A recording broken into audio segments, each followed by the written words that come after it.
है बाबा हमको नया जीवन।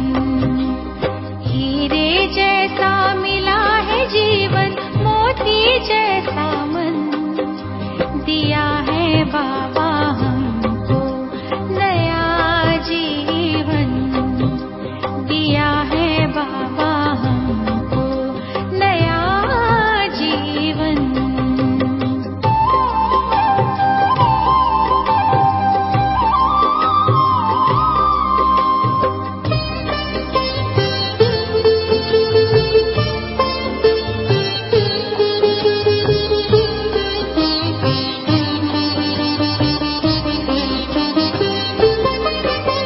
मुरली में है बाबा तेरी जादू खुदाई,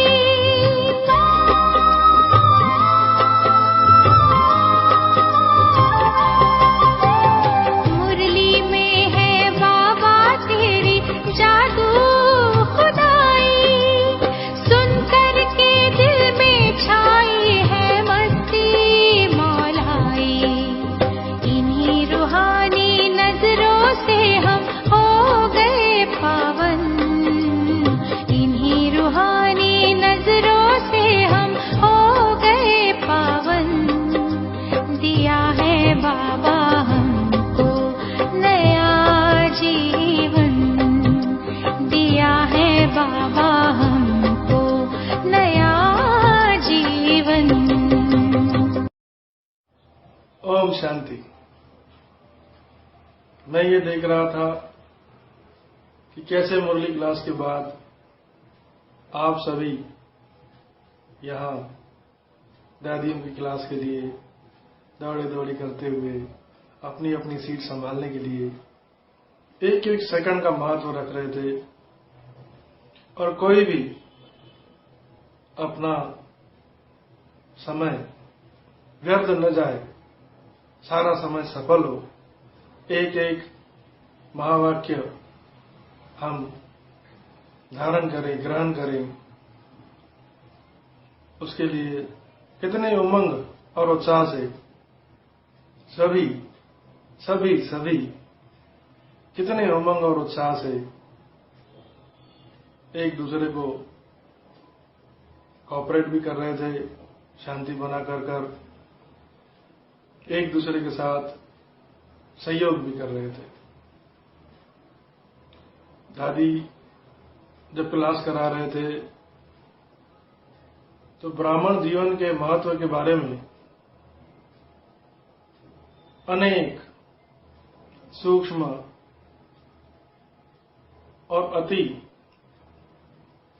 सरल बातें जो बाबा ने अक्सर हमें समझाई है, बताई है। रोज की मुरलियों में बाबा हमें रोज शिक्षाएं देते रहते हैं। अब मैं ये सोच रहा था कि क्या आपसे चर्चा करूं। जो मुझे विषय दिया गया कि जीवन हीरे तुल्य कैसे बनाए, चर्चा का विषय तो काफी लंबा है, और जो हमारे लिए नियुक्त समय है वो थोड़ा सा कम है। फिर भी हम आपके सामने प्रस्तुत करते हैं। आज हम देखते हैं कि एक और तो संसार विज्ञान द्वारा खूब उन्नति कर रहा है और मनुष्य चांद तक पहुंच चुका है, परंतु दूसरी ओर मनुष्य का चरित्र दिनों दिन गिरता जा रहा है। मनुष्य का आज जैसा व्यवहार और व्यवहारिक जीवन है और संसार की जैसी आज हालत हो चुकी है, वैसी सत्ययुग और त्रेता में नहीं थी, और कलयुग में भी अब से कुछ समय पहले तक नहीं थी। अब तो वायुमंडल ही बदल गया है और इस दुनिया में सुख का तो बिल्कुल सार ही नहीं रहा।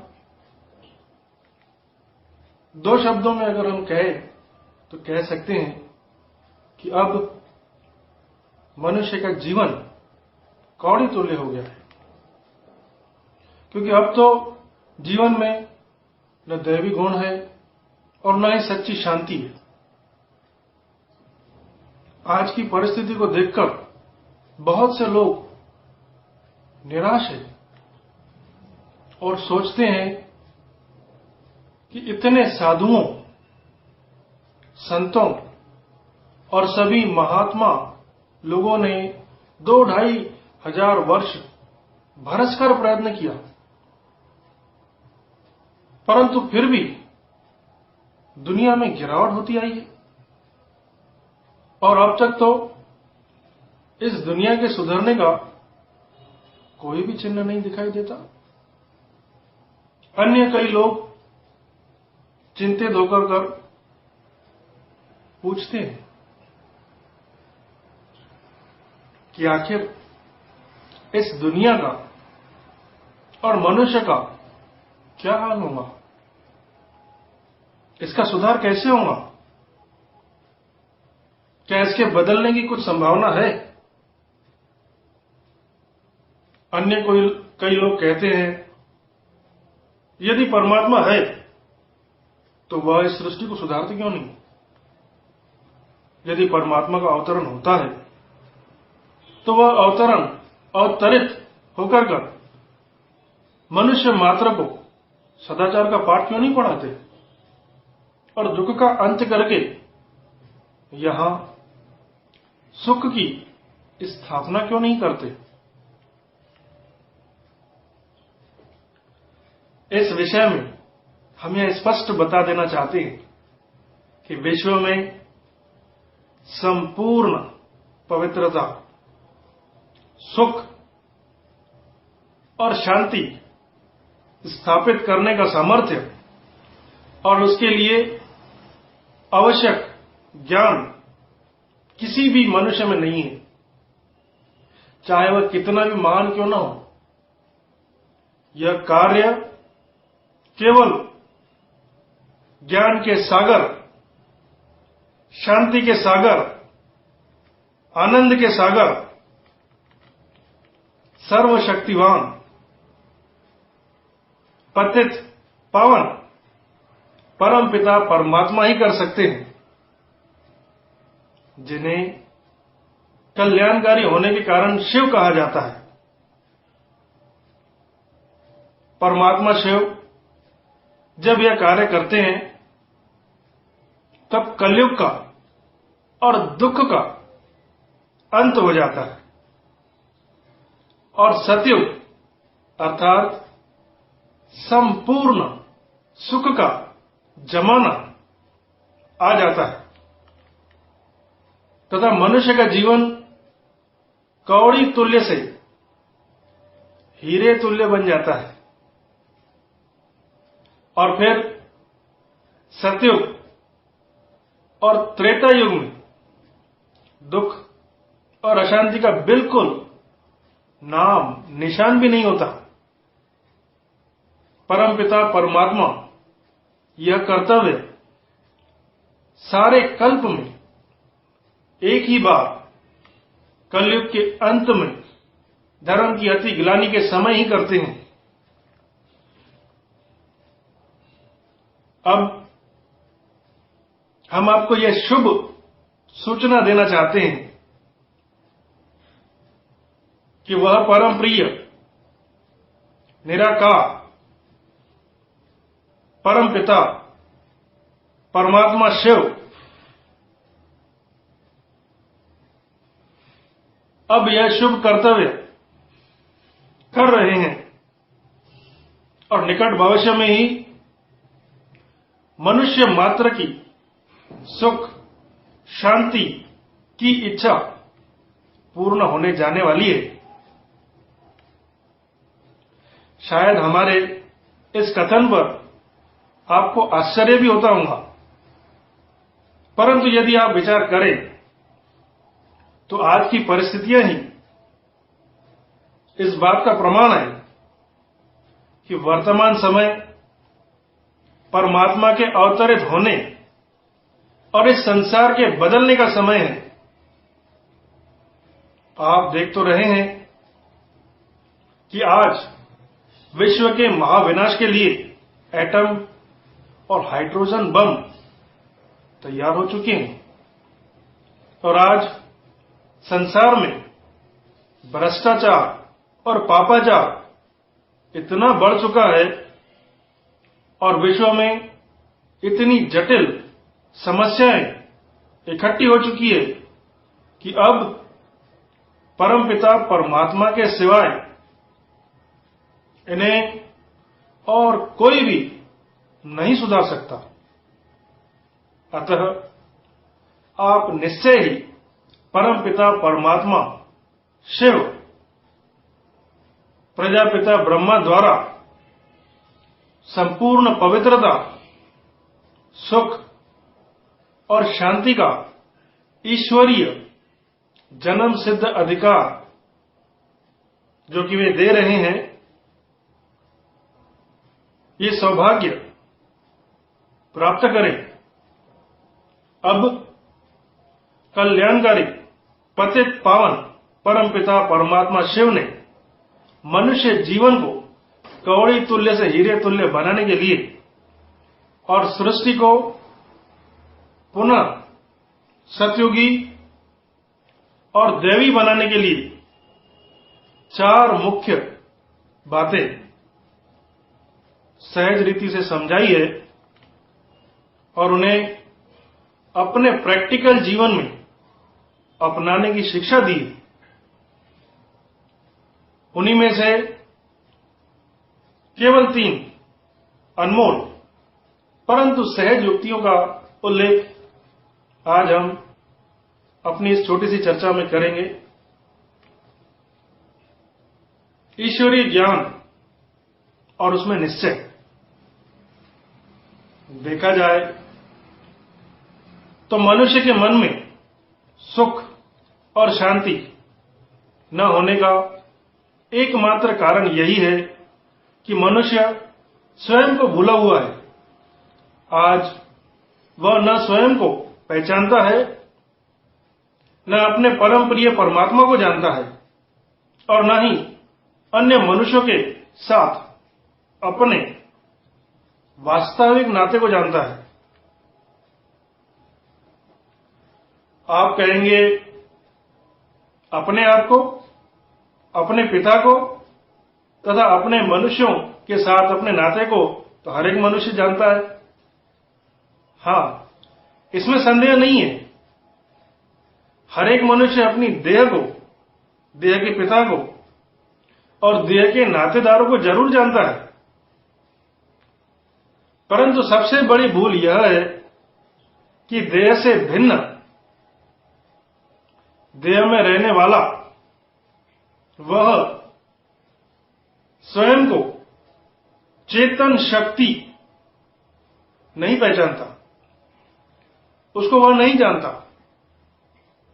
वह स्वयं तो एक आत्मा ही है और परम पिता परमात्मा ही की अविनाशी संतान है,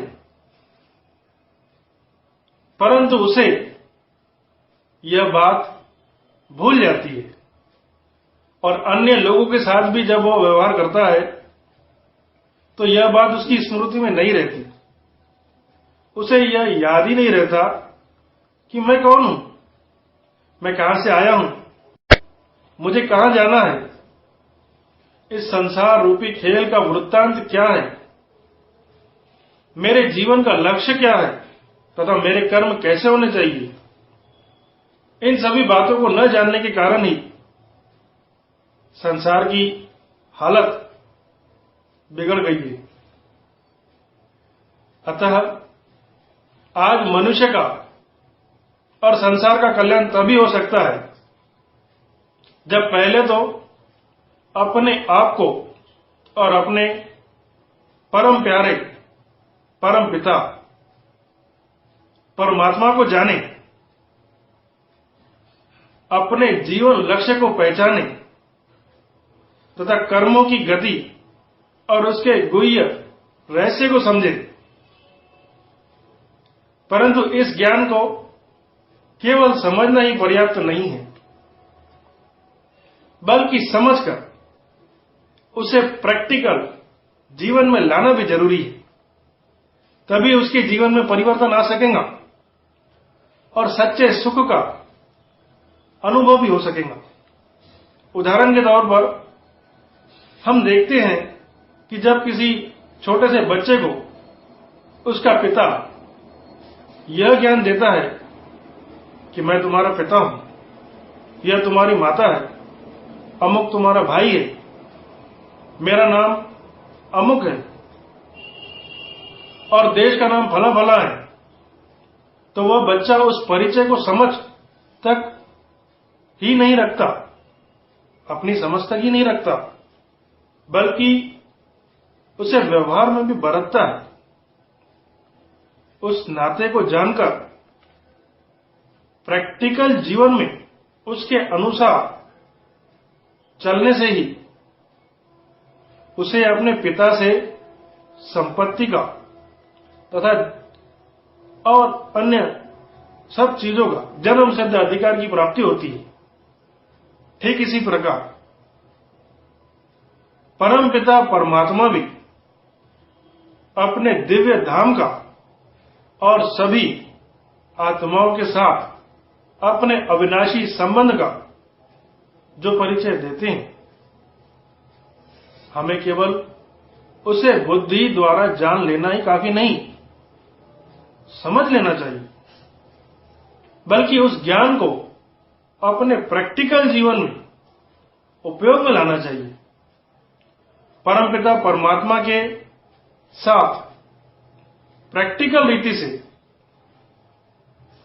हमारा वह स्नेह और वो नाता होना चाहिए,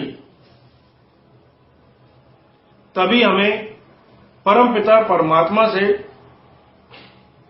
संपूर्ण पवित्रता, सुख और शांति का ईश्वरीय जन्म सिद्ध अधिकार प्राप्त हो सकेगा। ईश्वरीय ज्ञान में निश्चित, ईश्वरीय ज्ञान को जीवन में प्रैक्टिकल रीति से धारण करने का तरीका यही है कि मनुष्य कार्य व्यवहार करते समय भी उस ज्ञान में निश्चित रहे, निश्चय में रहे। उस निश्चय में स्थित रहने से उसके कर्मों में बहुत अंतर आएगा, क्योंकि मनुष्य जैसा निश्चय करता है या मनुष्य का जैसा निश्चय होता है वैसा ही वह कर्म करता है। आप देखते हैं कि एक मनुष्य घर में स्वयं को जब पिता निश्चय करता है तो उसका व्यवहार अथवा उसके कर्म भी पिता के जैसे ही होते हैं। वही मनुष्य जब किसी स्कूल में पढ़ाने के लिए जाता है तो वह स्वयं को अध्यापक निश्चय करता है, उसका कर्तव्य भी अध्यापक की ही तरह चलता है। वह अपने जब मित्रों से मिलता है, मित्रों में बैठता है, उठता बैठता है, तो स्वयं को उनका मित्र निश्चय करता है और उनके साथ वैसे ही अनौपचारिक रीति से और निसंकोच होकर मित्र भाव से बातें करता है। इस प्रकार मनुष्य का निश्चय ही उसके कर्मों का नेता है। जैसे वह अपने को निश्चय करता है वह वैसा ही हो जाता है। अतः अब परम पिता परमात्मा शिव ने प्रजापिता ब्रह्मा द्वारा हमें जो ईश्वरीय ज्ञान दिया है उसमें निश्चय करने से ही हमारे जीवन में उन्नति हो सकती है। जब तक उसमें हमारा निश्चय नहीं होगा तब तक हमारा पुरुषार्थ यथार्थ रीति से शुरू ही नहीं होगा, और जितना जितना हमारा निश्चय होगा उतनी ही हमें सफलता मिलेगी। इसीलिए कहा गया है कि निश्चयात्मा विजयंती, संशयात्मा विनशयंती। निश्चय के रूप में ज्ञान की प्रैक्टिकल जीवन में धारणा अब हमें चलते फिरते, उठते बैठते, कार्य व्यवहार करते हुए इसी निश्चिंतता में, निश्चय में स्थित होना है कि मैं आत्मा हूं, मैं आत्मा हूं, मैं आत्मा हूं, मैं कल्याणकारी, सुखदाता, शांति के दाता, त्रिलोकीनाथ, सर्वशक्तिवान, ज्योति स्वरूप परम पिता परमात्मा की ज्योति स्वरूप संतान हूं। मैं यह शरीर नहीं हूं। यह शरीर तो मेरा रथ है जिस पर मैं सवार हूं। मैं स्वयं तो ब्रह्म लोक का रहने वाला एक ज्योतिर्बिंदु अविनाशी आत्मा हूं। और प्रारंभ में तो मैं पवित्र, शांतिमय और निर्विकारी था। मैं इस सृष्टि रूपी कर्म क्षेत्र पर अपना अनादि निश्चित पार्ट बजाने आया हूं। आखिरकार मुझे यहां से वापस अपने शांति धाम चले ही जाना है। इसीलिए यहां के धन जन के साथ बरतते हुए भी मुझे इससे न्यारा और अनासक्त ही रहना है, क्योंकि इसके साथ तो मेरा क्षणिक नाता है। आखिरकार तो मुझे यह शरीर रूपी खाल यहीं उतारकर फिर ज्योति बिंदु स्वरूप में वापस जाना है। क्योंकि मैं उस ज्योति स्वरूप व ज्योतिर्बिंदु परमात्मा शिव की संतान हूं। अतः मुझे भी उनकी तरह कल्याणकारी ही कर्तव्य करने हैं। मैं किसी के प्रति भी काम, क्रोध, लोभ, मोह, अहंकार, ईर्ष्या, द्वेष, निंदा, हिंसा आदि के भाव से कर्म नहीं करूंगा या नहीं करूंगी, क्योंकि मैंने अपना या अन्य किसी का अकल्याण तो करना ही नहीं है। कारण कि जो यह अन्य किसी का अकल्याण करता है उसका तो अपना भी अकल्याण ही होता है। अतः इन सब वासनाओं और विकारों को छोड़कर मैं घर में रहते हुए भी अपनी लगन ईश्वर से लगाऊं, हड्डी और मांस के पिंजरे रूप शरीर से नहीं।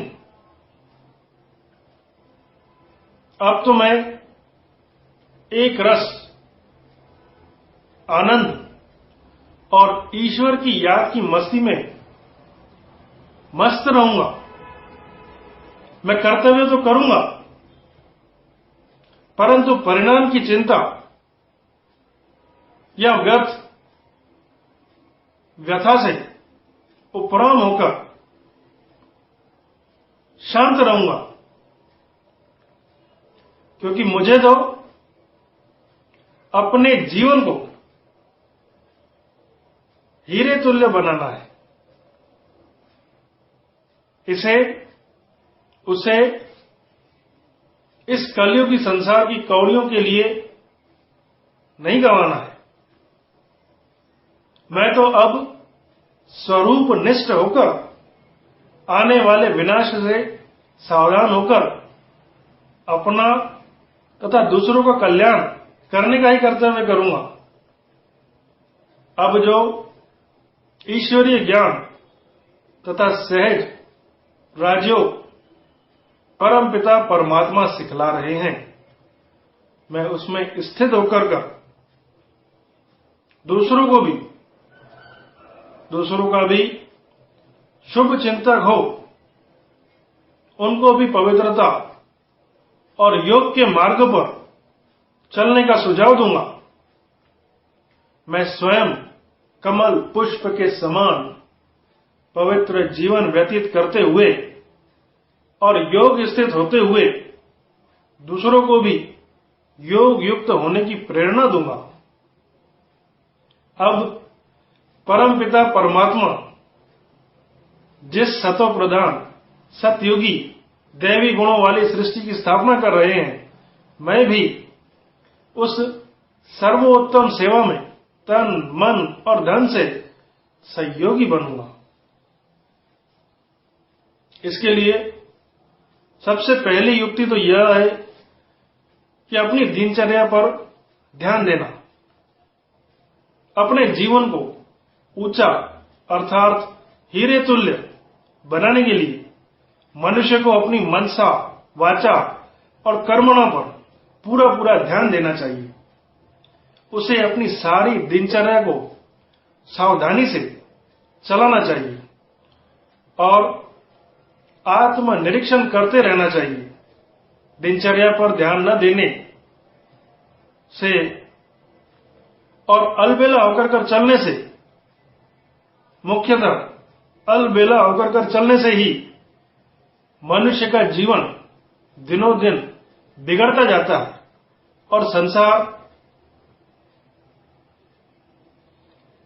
बिगड़ता जाता है और संस्कार खराब होते जाते हैं। अतः हम एक अच्छी दिनचर्या की रूपरेखा बनाते हैं। सबसे पहले हम दिनचर्या अमृत वेले उठने से शुरू करें। जैसे मकान की नींव से दृढ़ होने से सारा मकान पक्का होता है, वैसे ही अमृत वेला सारी दिनचर्या की नींव है। उस समय जिसकी जैसी स्थिति हो, उसका सारे दिन की मानसिक अवस्था पर प्रभाव पड़ता है। अतः वास्तव में प्रातः 3 या 4 बजे उठना बहुत अच्छा है। उस समय एकांत एवं शांत वातावरण होता है। मन भी दिन भर के कारोबार से, सोच विचार से फारिग माने निवृत्त और रात भर की नींद के बाद ताजा स्थिति में तथा शांत होता है। इसीलिए उस समय ईश्वरीय याद और लगन में बैठने से मन सहज ही मगन हो जाता है और जीवन में बहुत ही ऊंची प्राप्ति होती है। प्रातः 3 बजे उठने के लिए भले ही 1-2 घंटे की नींद को त्यागना पड़ता है, परंतु इस त्याग से लाभ हजारों गुना ऊंचा है। परंतु फिर भी यदि कोई व्यक्ति नित्य प्रति उस समय उठ नहीं सकता, तो उसे प्रातः 4 बजे तो अवश्य उठना ही चाहिए। आखिर इतनी ऊंची कमाई के लिए कुछ तो त्याग करना चाहिए, कुछ तो समय निकालना ही चाहिए। वास्तव में देखा जाए तो थोड़े दिनों के अभ्यास से ही इस समय उठना संभव भी है। अमृत वेले सबसे पहला संकल्प और सबसे पहली जो स्मृति है वो ये होना चाहिए कि एक अच्छे पुरुषार्थी का नित्य प्रति यह अभ्यास होना चाहिए कि जैसे ही आंख खुले सबसे पहले उसके मन में परम पिता परमात्मा की स्मृति आए। उसे दिन भर में चाहे कितने ही कार्य व्यवहार क्यों न करने हो, परंतु उसे यह बात तो अपने स्वभाव में जरूर अपना लेनी चाहिए कि प्रातः अमृत वेले जागते ही उसे सबसे पहले और कोई संकल्प न आकर कर परम पिता परमात्मा की ही स्मृति आए और यह विचार आए कि मैं एक आत्मा हूं। इस संकल्प में कोई अधिक समय नहीं लगता, परंतु इसका प्रभाव सारी दिनचर्या पर होता है। उसे चारपाई से तुरंत नहीं उठ जाना चाहिए और ना ही उसे किसी कार्य में तुरंत लग जाना चाहिए, बल्कि वहीं बैठकर पहले 5-8 मिनट तक इसी स्मृति में टिकना चाहिए कि मैं एक ज्योति बिंदु स्वरूप आत्मा हूं। मैं ज्ञान के सागर, शांति के सागर, आनंद के सागर, प्रेम के सागर, परमपिता परमात्मा शिव की संतान हूं। वह परमपिता सबके कल्याणकारी, सुखदाता और शांतिदाता है। मैं भी उनकी तरह दूसरों को सुख देने और कल्याण करने के निमित्त बनूंगा। मैं परम धाम से ही इस सृष्टि रूपी रंगमंच पर आया था और वास्तव में तो मैं परम धाम अथवा ब्रह्मलोक ही का वासी हूं, जहां पवित्रता और शांति का ही वातावरण रहता है। यहां आने के बाद सतयुग और त्रेता युग में मेरा जीवन पवित्र, दैवी और संपूर्ण सुख शांति संपन्न था, अर्थात सोने तुल्य और चांदी तुल्य था। यहां राज्य भाग्य प्राप्त था और कोई दुख नहीं था। द्वापर युग तथा कलयुग में मैंने खूब भक्ति की और थोड़ा बहुत सुख भी भोगा। अब इस संगम युग में मैंने ईश्वरीय ज्ञान द्वारा अलौकिक जन्म लिया है। अब मैं जान चुका हूं कि मैं परमपिता परमात्मा शिव की संतान माने कि अमर पुत्र हूं, अर्थात मैं एक ज्योतिर्बिंदु अशरीरी आत्मा हूं और अब मुझे शीघ्र ही परमधाम वापस जाना है। आहा, कितने सौभाग्य की बात है कि अब मैंने परमपिता परमात्मा से संबंध जोड़ा है। निराकार परमपिता परमात्मा मेरे पिता है, शिक्षक और सद्गुरु है, जो कि मुझे इस मृत्यु लोक से उस पार अपने शांति धाम में और बाद में वैकुंठ ले जा रहे हैं। आहा, अब मैं प्रजापिता ब्रह्मा की मुख्य वंशावली, सच्चा ब्राह्मण अर्थात पावन वत्स या ब्रह्म कुमार बन गया हूं और इस ईश्वरीय ज्ञान तथा राजयोग द्वारा अपने जीवन को कमल फूल के समान पावन बनाकर हीरे तुल्य बना रहा हूं। इस प्रकार थोड़ा समय ज्ञान के इन मधुर रहस्यों का मनन करते फिर शौच आदि से निवृत्त होना चाहिए और नहा धोकर कर विशेष रूप से ईश्वरीय स्मृति में बैठना चाहिए और फिर समय पर किसी भी निकट के ईश्वरीय सेवा केंद्र पर ज्ञान कक्षा में जाना चाहिए। इसे अपने जीवन का आवश्यक कार्य बल्कि इसे ज्ञान रत्नों की अतुल कमाई का साधन समझकर तथा अपने जन्म जन्मांतर के लिए संपूर्ण सुख शांति का सहारा मानकर तथा आत्मा का स्नान या भोजन मानकर बहुत जरूरी समझना चाहिए। प्रतिदिन ज्ञान कक्षा में जाकर ज्ञान योग का अभ्यास करना। वहां क्लास में पहले अपने मन को निराकार ज्योति स्वरूप बिंदु रूप परम धाम के वासी परमात्मा शिव की स्मृति में स्थित करके शांति, शक्ति, प्रकाश और पवित्रता के अनुभव में स्थित करना चाहिए। उस एक टक याद में बहुत ही आनंद है और उसमें आत्मा में बल भरता है तथा सारा दिन एक अलौकिक खुशी और उत्साह बना रहता है। फिर क्लास में जो ईश्वरीय ज्ञान सुनाया जाए उसे बहुत भावना से सुनना चाहिए। उसमें से मुख्य बातें अपनी नोटबुक में एक विद्यार्थी की तरह नोट करनी चाहिए और समय पर उसको पुनः देखना माने दोहराना भी चाहिए।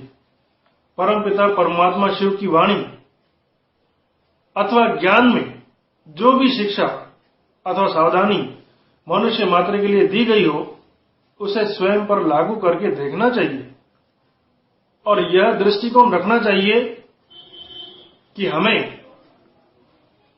अपने अवगुणों रूपी पत्थर निकालकर अपने जीवन में गुणों रूपी रत्नों को भरना है। यह धारणा सदा बनी रहनी चाहिए।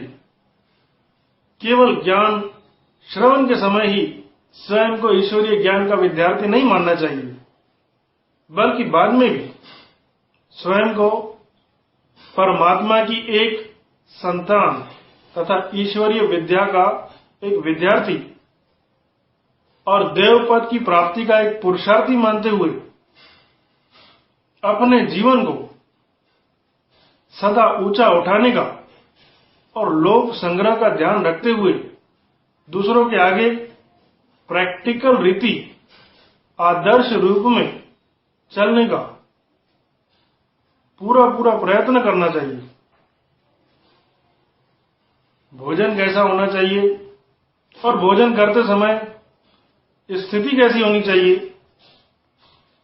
प्रतिदिन परमपिता परमात्मा के महावाक्य सुनने के पश्चात ज्ञान श्रवण से लौटने के बाद घर के कार्य व्यवहार को करना होता है तथा नाश्ता या भोजन आदि करके सांसारिक कार्यों में लगना होता है। परंतु भोजन करते समय भी उसे ईश्वरीय मस्ती तथा ईश्वरीय गुणों के मनन में तो रहना ही चाहिए। भोजन भी सात्विक और शुद्ध लेना चाहिए।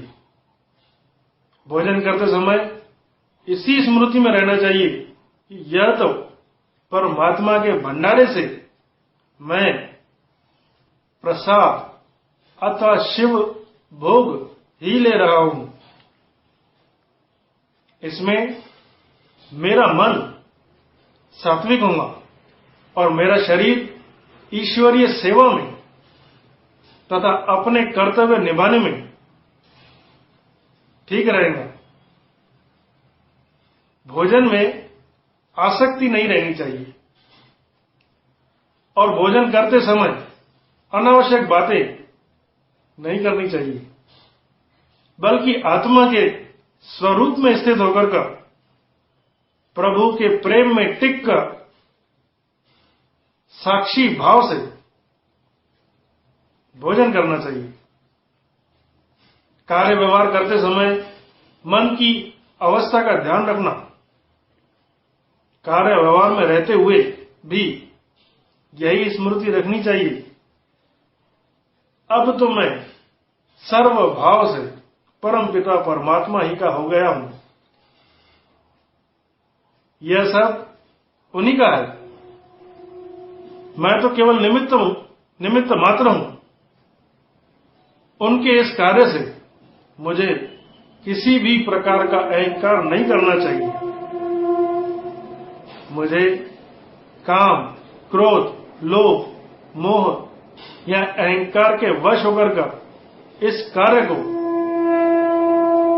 अपवित्र नहीं करना चाहिए, बल्कि सभी के साथ शुद्ध प्रेम, शांति, पवित्रता, मैत्री भाव से बरतना है।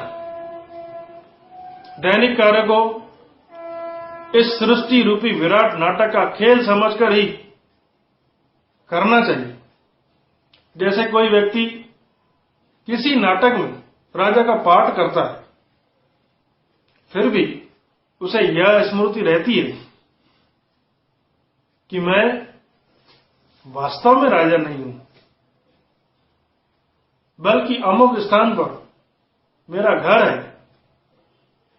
और मैं अमुक व्यक्ति का बेटा हूं। राजा के रूप में तो मैं केवल वेशभूषा धारण करके कुछ समय के लिए पाठ बजा रहा हूं।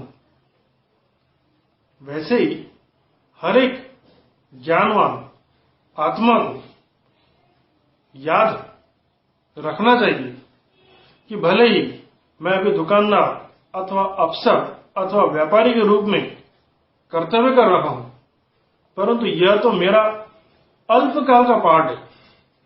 मैं तो वास्तव में इन सबसे न्यारी एक आत्मा हूं, ज्योति बिंदु रूप हूं। मैं तो परम धाम में रहने वाला हूं और परमपिता परमात्मा की संतान हूं।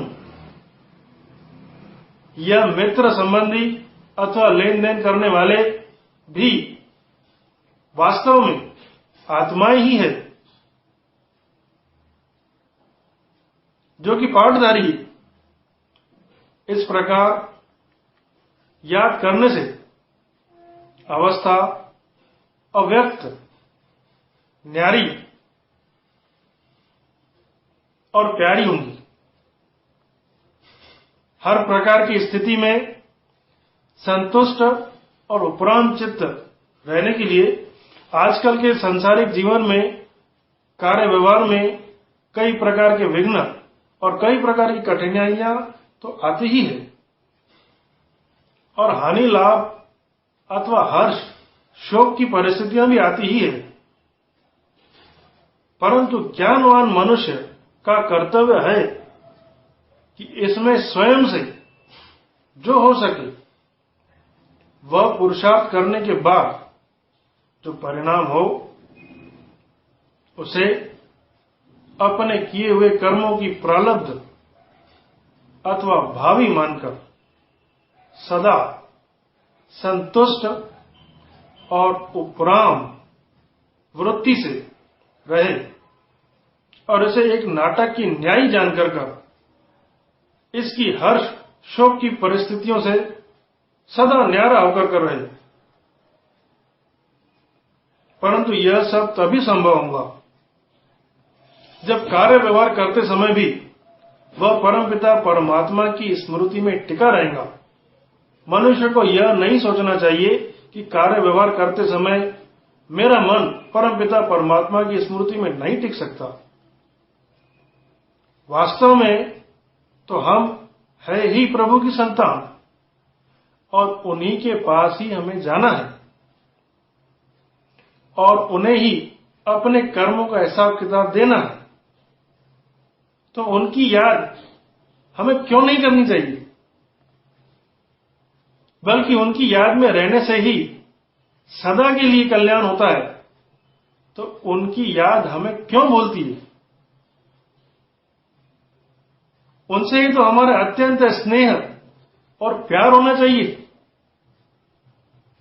क्योंकि वही हमारे प्राणों को कालों के पंजे से छुड़ाने वाले और सदा सुख और शांति देने वाले और मुक्ति धाम तथा जीवन मुक्ति धाम ले चलने वाले परम सद्गुरु है। मनुष्य को उनकी याद भूलती तब है जब वह यह समझता है कि जो कार्य व्यवहार मैं कर रहा हूं इसकी जिम्मेदारी मुझ पर है, इसका संबंध मुझसे है। अतः यह याद रखना चाहिए कि मैं निमित्त हूं, ट्रस्टी हूं और मेरा नाता तो परमपिता परमात्मा ही से है। बाकी सबके साथ तो जो मैं मेरे पिछले जन्मों का हिसाब किताब रहा हुआ है उसे ही मैं चुकतू कर रहा हूं। इस प्रकार का पुरुषार्थ करते करते जब ईश्वरीय स्मृति परिपक्व हो तब तक उसका अभ्यास यह समझकर नहीं छोड़ देना चाहिए कि यह तो कठिन है, यह तो हो ही नहीं सकता।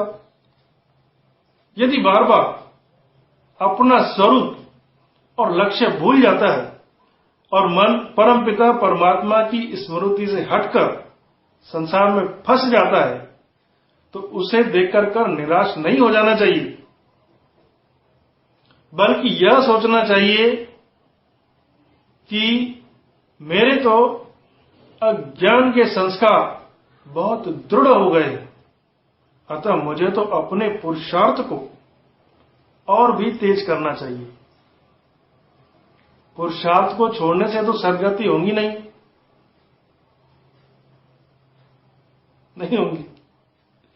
आखिर अपने जीवन को सुधारने के लिए यह पुरुषार्थ करना तो पड़ेगा ही। अतः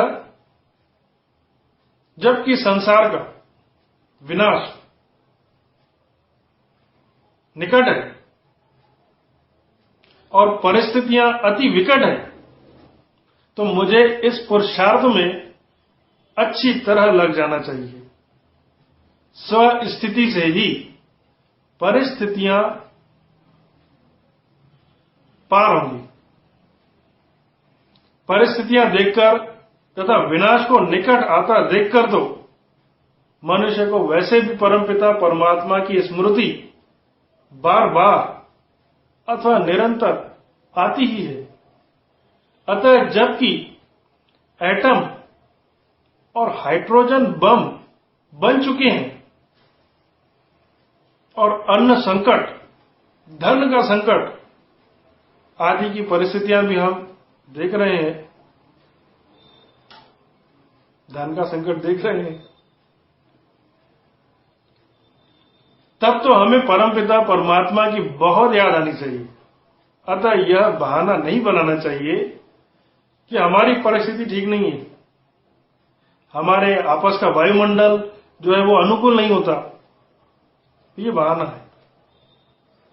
आजकल की परिस्थितियां तो हमारा ध्यान परमपिता परमात्मा की तरफ नहीं खिंचवाती है।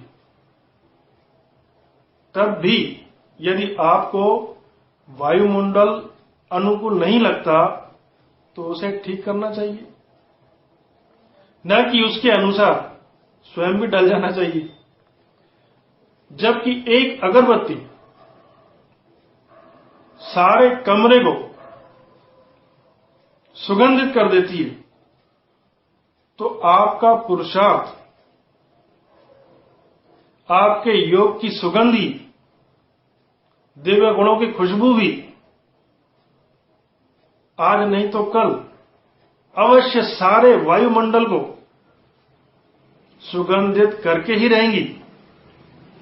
ऐसा आपको निश्चय होना चाहिए।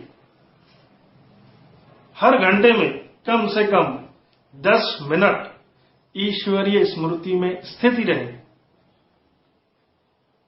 यह सब पुरुषार्थ करने पर भी यदि आप बहुत अधिक समय ईश्वरीय स्मृति में स्थित नहीं हो सकते, तो प्रारंभिक दिनों में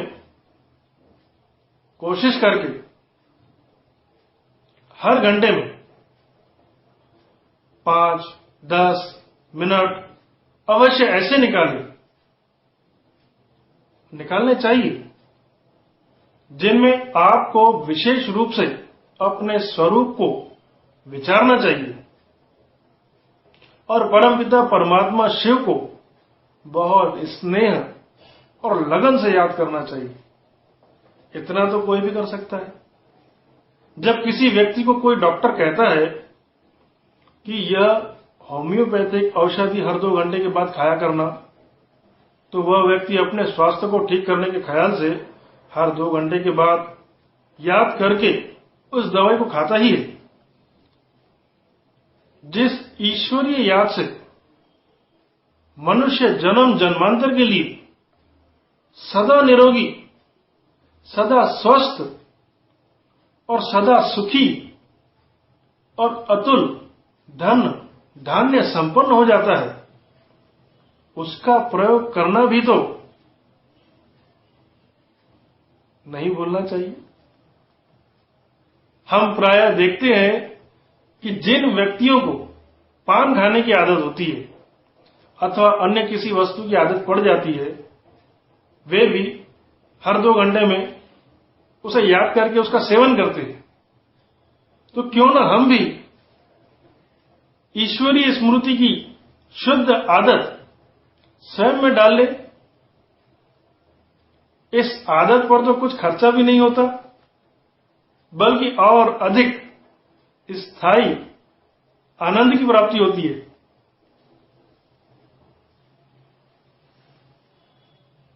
वैसे भी दिन भर में बहुत से कार्य ऐसे होते हैं जिनमें हमें अपनी बुद्धि को पूरी तरह नहीं लगाना पड़ता। उन कार्यों को करते समय यदि हम चाहें तो परमपिता परमात्मा की स्मृति में स्थित रह सकते हैं। चलते फिरते या अन्य कोई कार्य करते समय परमपिता परमात्मा की स्मृति का अभ्यास भी चलता रह सकता है। परंतु आज मनुष्य इन बातों पर ध्यान ही नहीं देता और ऐसे कार्य करते समय व्यर्थ के संकल्प करता है। कार्य के अलावा जो थोड़ा थोड़ा समय बीच बीच में हमें मिलता है, यदि उसका भी ईश्वरीय स्मृति के लिए सदुपयोग करें तो सारे दिन भर में हमारे योग का चार्ट काफी अच्छा हो सकता है। अतः परमपिता परमात्मा कहते हैं कि हे वत्स, यदि मुझ पिता को तुम सारा समय नहीं दे सकते तो कम से कम जिस समय को आप चिंता में या व्यर्थ चिंतन में लगाकर अपना अकल्याण करते हो, उस समय को तो मेरी स्मृति में लगाओ।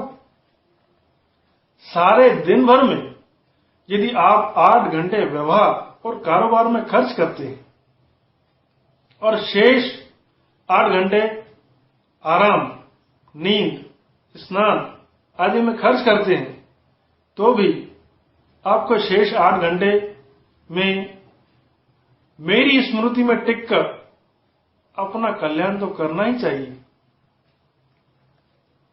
सायंकाल में पुरुषार्थ इस प्रकार अपने दिन के कारोबार को समाप्त करने के बाद, अर्थात दुकान या दफ्तर से लौटने के बाद कुछ आराम करके अथवा घर का कार्य करके मुंह हाथ धोकर कर कछुए की भांति कर्म इंद्रियों को समेट कर पुनः विशेष रूप से अलग अथवा सभी घरवालों के साथ परमपिता परमात्मा की स्मृति में बैठना चाहिए। इस तरह का अभ्यास न करने से तो मन सारा दिन बेलगाम घोड़े की तरह भटकता ही रह जाता है। जो मनुष्य बार बार शारीरिक भान से न्यारा होकर कर अपने मन को समेटकर उस परमपिता परमात्मा की स्मृति में टिकने का पुरुषार्थ करता है, वही योग की सिद्धि को प्राप्त कर सकता है। सायंकाल के योग का भी एक विशेष प्रकार का प्रभाव रहता है। इससे पुनः मन ताजा और वृत्ति सात्विक हो जाती है। अतः सायंकाल याद में बैठने का भी अपना नियम बना रहना चाहिए। फिर खाने पीने के कार्य से तथा जो भी कार्य हो उससे निवृत्त होना चाहिए, क्योंकि सांसारिक कर्तव्य को निभाना भी अपना कर्तव्य है। परंतु सांसारिक कर्तव्य को निभाने का अर्थ व्यर्थ की गपशप लगाना या इधर उधर की फालतू बातों में समय गंवाना नहीं है। हाँ, मनुष्य को मनोरंजन करने की आवश्यकता महसूस हो तो वह भी ऐसा होना चाहिए जिससे कि कोई बुरा संस्कार न बने और बुरी आदत न पड़े। यह सब करने के बाद रात्रि को ज्ञान चर्चा करके ठीक समय पर लगभग 10 बजे विश्राम के लिए तैयार हो जाना चाहिए। सोने से पहले कुछ समय अवश्य ही परम प्रिय परमात्मा की स्मृति में बैठना चाहिए। याद करते करते सो जाना चाहिए। सो जाने से याद करते करते निंद्रा भी सतोगुणी होती है और नींद में कोई दोष भी नहीं होते या बुरे संस्कार भी तंग नहीं करते। दूसरी युक्ति दिव्य गुणों की धारणा है। जीवन को हीरे तुल्य बनाने का अर्थ है अपने जीवन में दिव्य गुण धारण करना और आसुरी लक्षणों को छोड़ना। क्योंकि अब जीवन में जो आसुरी लक्षण है उन्हीं के कारण ही तो मनुष्य का जीवन कौड़ी तुल्य और दुखी बना है।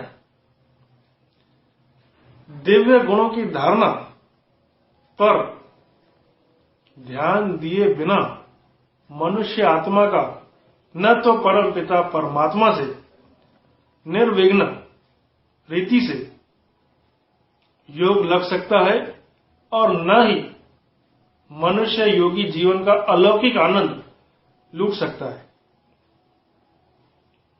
अतः इस जीवन में सच्ची शांति प्राप्त करने के लिए तथा भविष्य में भी सदा सुखी दैवी जीवन प्राप्त करने के लिए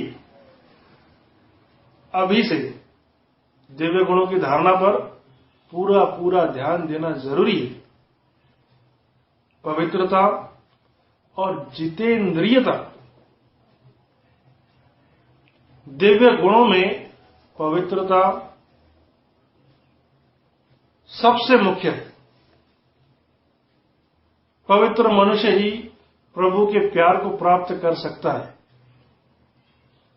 अतः परम पिता परमात्मा से प्रेम करने वाले मनुष्य को चाहिए कि अपने मन, तन और धन की पवित्रता पर पूरा पूरा ध्यान दे।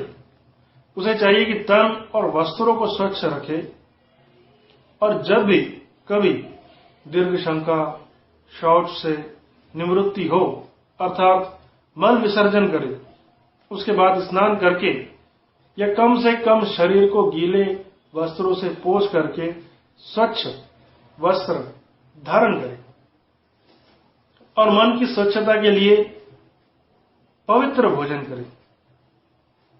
मन को निवृत्त रखे और विशेष बात यह है कि ब्रह्मचर्य का पालन करे।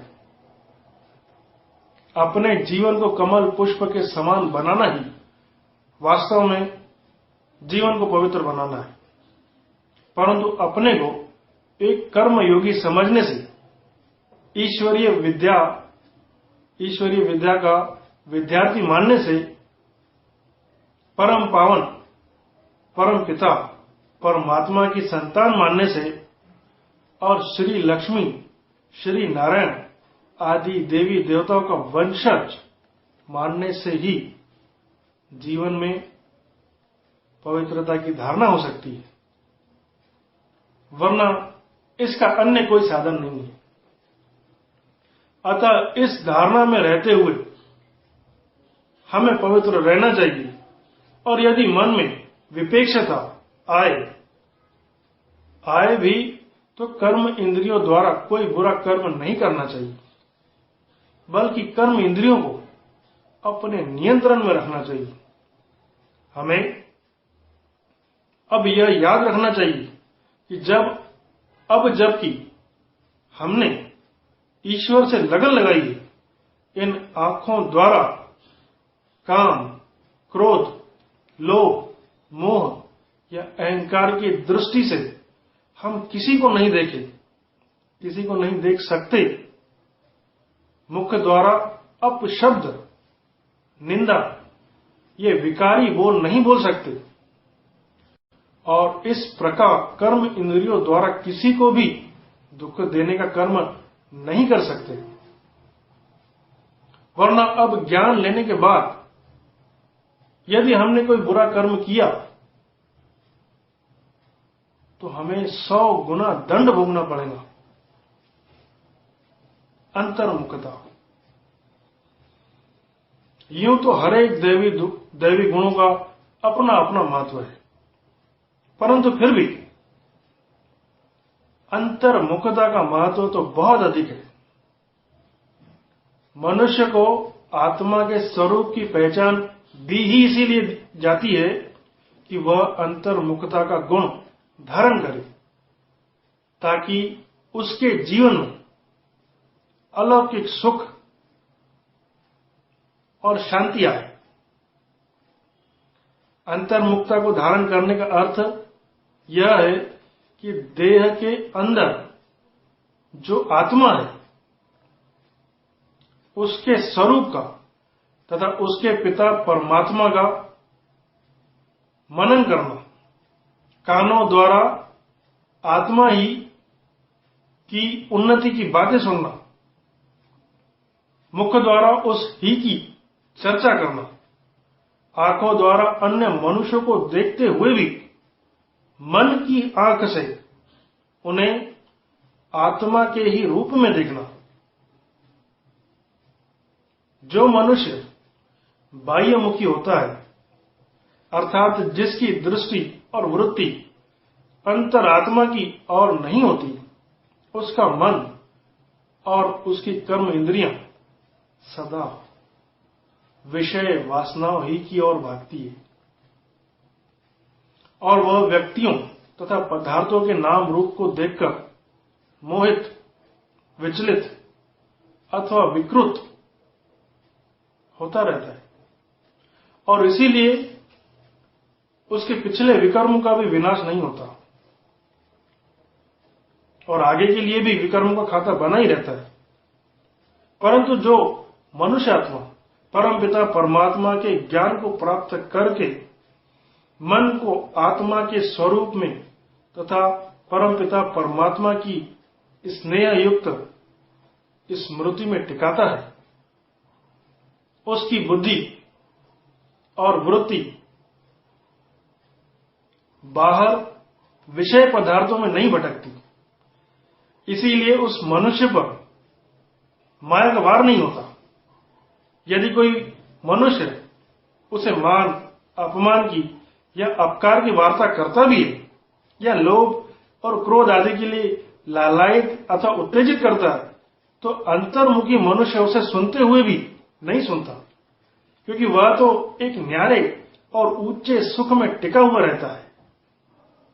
अंतर्मुखी मनुष्य को स्वरूप स्थिति के अभ्यास द्वारा देह से न्यारे होने की जो टेर पड़ जाती है, उसके फल स्वरूप वह दृष्टि की दृष्टता और अपकारी के अपकार को ग्रहण नहीं करता, अतः उसे अशांति और दुख नहीं छूते। अतः चूंकि अंतर्मुखी मनुष्य न बुरा सुनता है और न बुरा बोलता है और न बुरा सोचता है और न बुरा करता है और न ही उस तरफ उसका ध्यान जाता है या ध्यान देता है, इसीलिए उसका मन रूपी हंस भी शांति के सरोवर में सदा शीतलता के मोती चुगता रहता है। इसीलिए हमें चाहिए हम भी हीरे तुल्य अनमोल गुणों अंतर्मुखता को ग्रहण करके अपने जीवन को हीरे तुल्य बनाएं, क्योंकि इससे ही जीवन में सहनशीलता आदि गुण भी आते हैं और जीवन दिव्य भी बना रहता है। सहनशीलता। ज्ञान मार्ग पर चलते चलते अनेक प्रकार की जो विपरीत परिस्थितियां सामने आती है और लोगों से जो निंदा या कटु आलोचना सुननी पड़ती है, उसे सहन करने में ही हमें अपना कल्याण मानना चाहिए, क्योंकि यह हमारी ही परीक्षा के लिए आती है, ताकि हम देख सकें कि हमारे मन में अभी क्रोध या आवेश के संस्कार तो नहीं है, और परमपिता परमात्मा से हमारी लगन इतनी कच्ची तो नहीं है कि हम थोड़ी सी कठिनाइयों के घेरे में फंसकर अपने लक्ष्य से हट जाते हैं। अतः हमें सब प्रकार की परिस्थितियों को परमात्मा के स्नेह में सहन करना चाहिए, और यह सोचना चाहिए कि जबकि लौकिक नातों में भी मनुष्य अपने मित्र संबंधियों के लिए अथवा किसी कार्य में सफलता प्राप्त करने के लिए बहुत बड़ी बड़ी कठिनाइयां सहन कर लेता है, तो क्या हम अपने परम प्रिय परमात्मा के स्नेह के लिए अथवा अपने जीवन को उठाने तथा भविष्य में अतुल प्राप्ति के लिए थोड़ा कुछ सहन नहीं कर सकते? हमारे मार्ग में तन मन धन की जो परीक्षाएं अथवा विघ्न आए, हमें यह सोचकर उन्हें खुशी खुशी सहन करना चाहिए कि ये तो हमारे अपने ही पूर्व कर्मों की प्रारब्ध के रूप में हमारे सामने आ रहे हैं। तो हमें क्यों न एक बार इसका सामना करके सदा के लिए इससे छुटकारा पा लें। हमें दूसरों के अवगुणों तथा बुरे कर्मों को देखकर स्वयं उत्तेजित या क्रोधान्वित नहीं होना चाहिए, बल्कि सदा अपने इस लक्ष्य को सामने रखना चाहिए कि हमें तो अपना जीवन हीरे तुल्य बनाना है, हमें तो गुण ग्राहक बनना है, अवगुणों को तो अपने जीवन से निकालना है। गुण ग्राहकता, हमें यह सोचना चाहिए कि हर एक मनुष्य में अवगुण के अतिरिक्त कुछ तो गुण भी हुआ करते हैं। अतः मुझे उन गुणों को ही देखकर उन्हें अपने जीवन में धारण करना है। मैं दूसरों के अवगुणों का ग्राहक नहीं बनूंगा, बल्कि गुण रूपी रतन ही का ग्राहक बनूंगा। मनुष्य को यह तो मालूम नहीं है कि किस क्षण उसके जीवन का अंत हो जाएगा। अतः मैं दूसरे के दोषों का चिंतन नहीं करूंगा, ताकि कहीं मेरी दुर्गति न हो जाए। दूसरे मनुष्यों में जो दोष है उनका दंड वे पाएंगे। मैं उन दोषों का चिंतन करके दोषी और दुख का भागी क्यों बनूं? मैं तो अब दूसरों के अवगुणों को न देख कर स्वयं सदा प्रफुल्लित और हर्षित रहूंगा और उन्हें मीठी दृष्टि से देखूंगा और उनका शुभ चिंतक बनकर उनके दोष को दूर करने का प्रयास करूंगा, परंतु स्वयं को उनके अवगुणों से दुखी नहीं करूंगा। यदि मुझे दूसरे किसी का दोष दिखाई दे भी जाए तो भी मैं अपने मन को टटोल कर देखूंगा कि किस हद तक वह अवगुण मुझ में छिपा हुआ तो नहीं। मैं तो परमपिता परमात्मा के गुणों का ग्राहक हूं, मैं मनुष्यों के अवगुणों का ग्राहक नहीं हूं। अवगुणों से तो मैं निकलना चाहता हूं, फिर भला मैं उनके अवगुणों का दर्शन क्यों करूं? मैं तो अब प्रभु के अर्पण हो चुका हूं, और इसीलिए अब अपने में अवगुण लाने का पाप नहीं कर सकता। अर्पणमयता अपने जीवन से विषय विकारों और आसुरी गुणों को निकालने के लिए सबसे प्रमुख युक्ति है परमपिता परमात्मा के प्रति अर्पणमयता। अब हम जैसे भी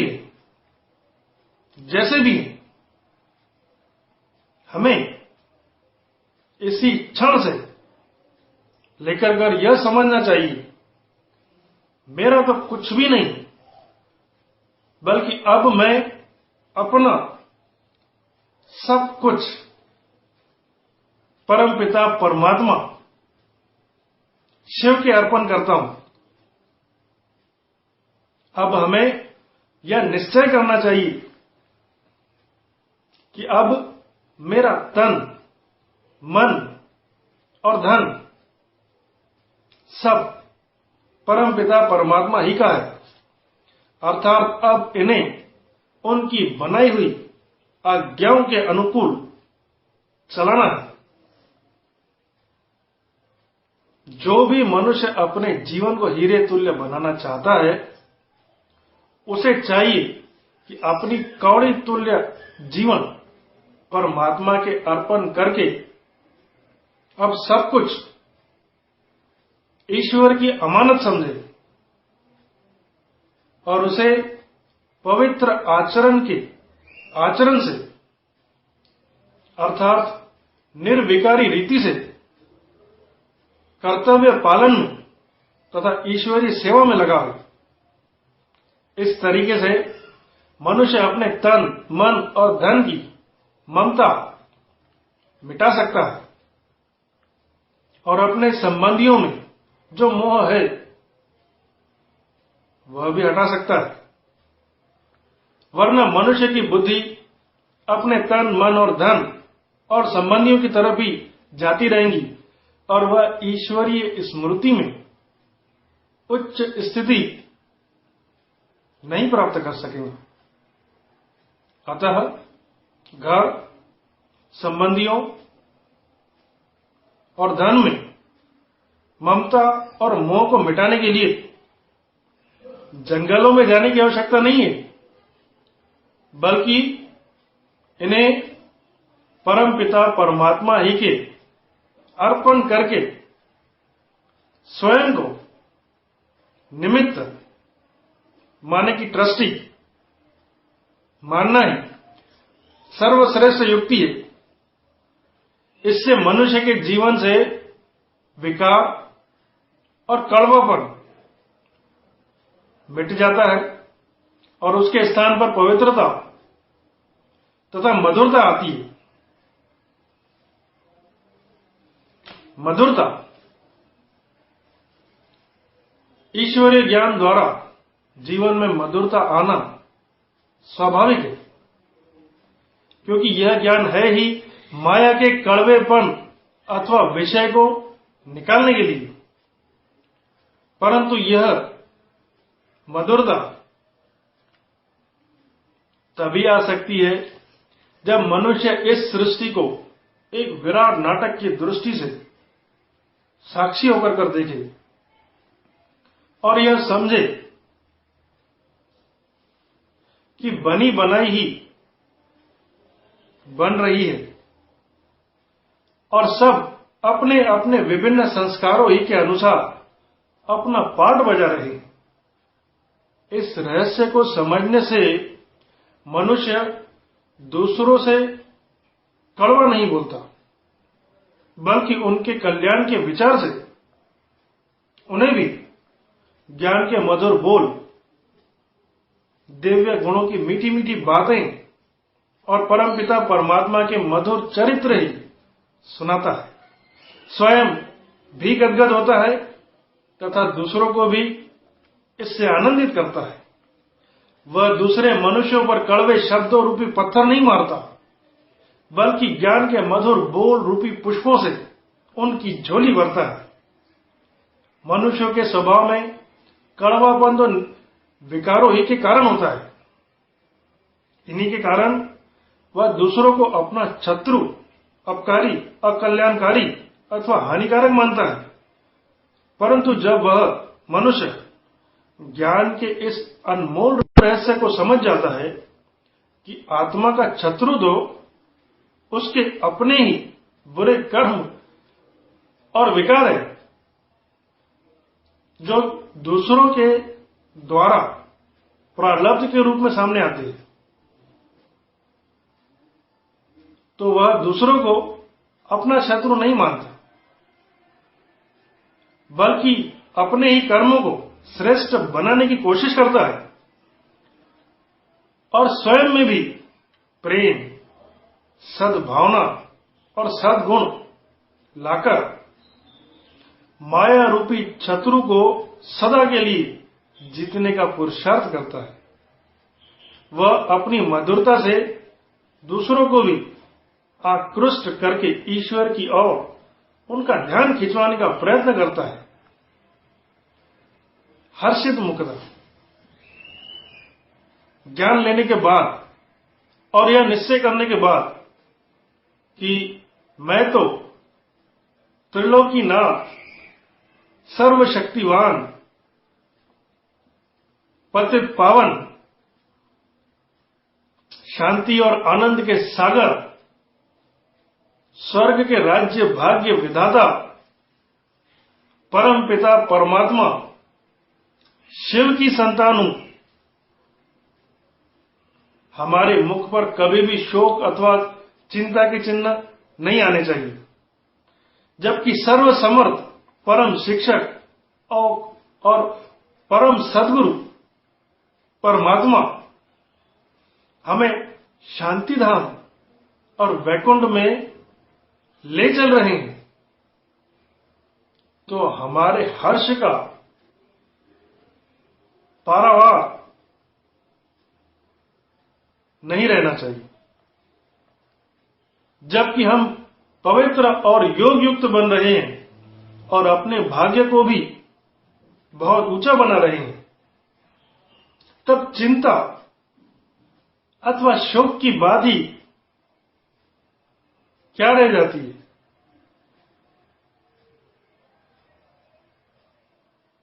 यदि हमारे सामने कोई दुर्घटना, कोई रोग, कोई हानि आदि की परिस्थिति आती भी है, तो भी ज्ञान के आधार पर हमें यह सोचना चाहिए कि यह तो हमें आखिरी सलामी करने के लिए आई है।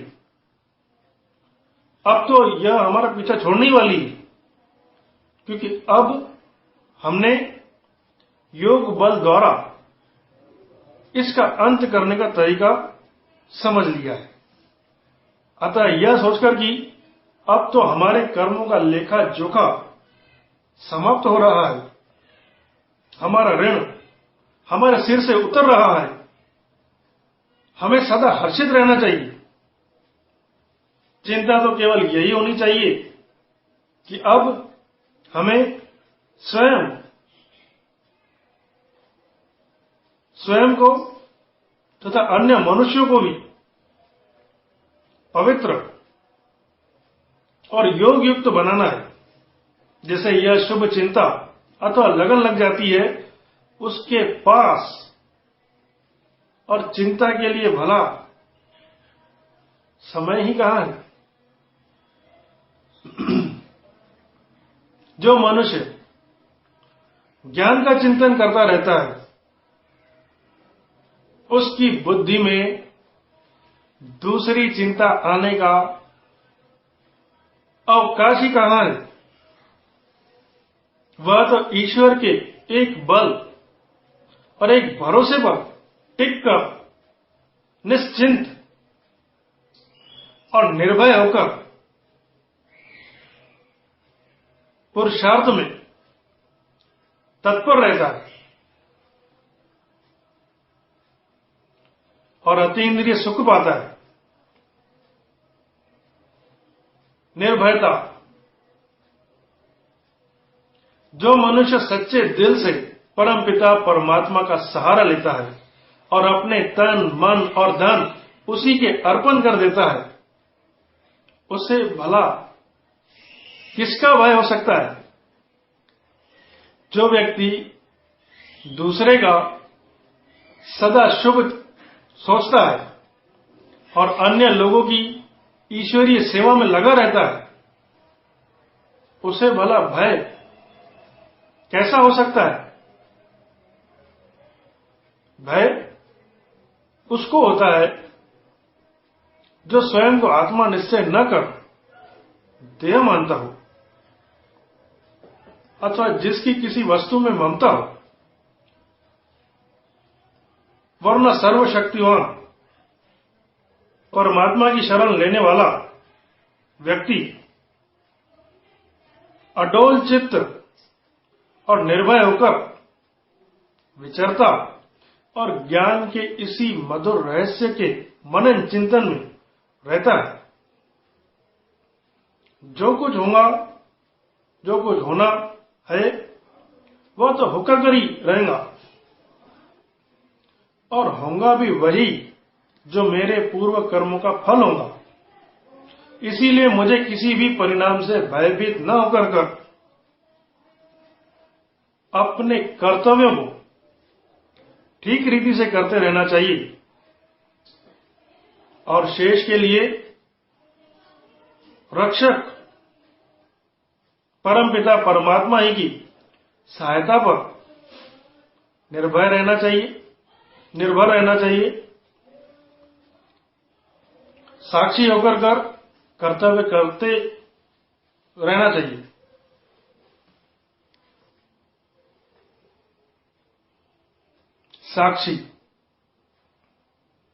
साक्षी होकर कर जीवन व्यतीत करने से ही जीवन प्यारा और न्यारा बनता है।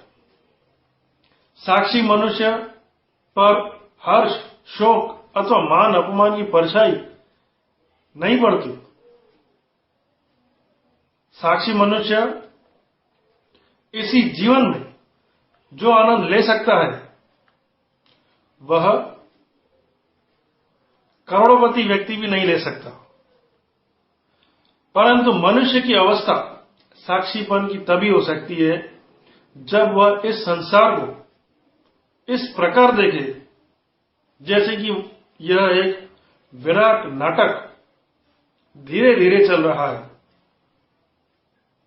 और इसमें भिन्न भिन्न नाम रूप वाले एक्टर एक बनी बनाई योजना के अनुसार अपना अपना पार्ट अदा कर रहे हैं और वह उन्हें साक्षी होकर कर देख रहा है। वह अपने जीवन में आने वाली घटनाओं को भी नाटक की घटना ही समझकर स्वयं माने कि आत्मा को भी उनका साक्षी माने, तभी वह सदा आनंद की स्थिति, सदा नारायणी नशे में रह सकता है। नारायणी नशा साक्षी अवस्था में मनुष्य के मन में हर वृत्तांत आने के बाद यही विचार आता है कि यह पाठ तो मैंने असंख्य बार देखा अथवा किया है और यह तो भावी बन रही है, और जो जैसा पुरुषार्थ कर रहा है उसके प्रारब्ध की वैसी फिल्म बन रही है जो कि आगे चलकर कर उसके सामने आएंगे। वह न्यारा होकर कर अपने तथा दूसरों के पाठ को देखता है। मित्र संबंधियों के साथ बरतते हुए भी उसके मन में सदा यही रहता है कि ये तो इस विराट नाटक के सह पाठधारी है तो ये सभी आत्माएं ही, परंतु शरीर रूपी वेशभूषा धारण करके ये कुछ समय के लिए मेरे साथ पाठ बजा रही है। जब इनका मेरे साथ पाठ समाप्त हो जाएगा तो हम और ये बिछड़ जाएंगे, और अब तो वह दिन आने ही वाला है जबकि इस नाटक का अंत एटम और हाइड्रोजन बम के धमाकों के साथ होने ही वाला है और हम सभी अपना नाटक पूरा करके परम धाम को लौटने वाले हैं।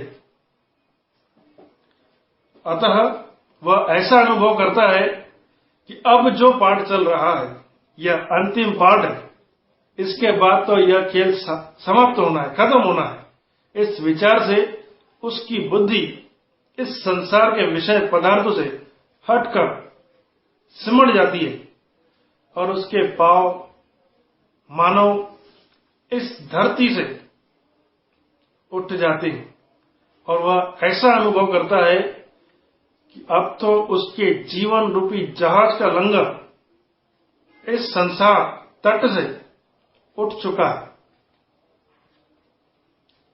और वह उस पार जा रहा है। वह नम्र स्वभाव से अपने जीवन को उच्च बनाने में ही लगा रहता है। नम्रता। ज्ञानवान मनुष्य अपने जीवन पर ध्यान देने के कारण जानता है कि अभी तो उसे जीवन में से कई त्रुटियां निकालकर अच्छे गुणों को भरना है और परमपिता परमात्मा की निरंतर स्मृति से परमात्मा की निरंतर स्मृति में स्थिति प्राप्त करने का काफी अभ्यास करना है। अतः वह यह देखकर कि वह स्वयं भी संपूर्ण नहीं हुआ, दूसरों से भी नम्रता से व्यवहार करता है। वह जानता है कि दूसरे भी संस्कारों के वश है और उन्हें भी उन्नति करने में अभी समय लगेगा। वह उनकी कमियों को देखकर स्वयं का अहंकार नहीं करता और उनसे रुष्ट नहीं होता, अथवा उनसे घृणा नहीं करता, बल्कि उन्हें भी उन संस्कारों के बंधन से निकालकर आगे बढ़ने की भावना से अपने स्नेह का सहारा देता है। और यदि कोई उसे उसकी भूल बताता भी है तो वह बुरा न मानकर उसे अपनी उन्नति के लिए लाभकारी मानता है और उस व्यक्ति को अपना शुभ चिंतक समझता है। यदि कोई अपमान करता है अथवा बात नहीं मानता तो ज्ञानवान मनुष्य अपना अभिमान नहीं दिखाता,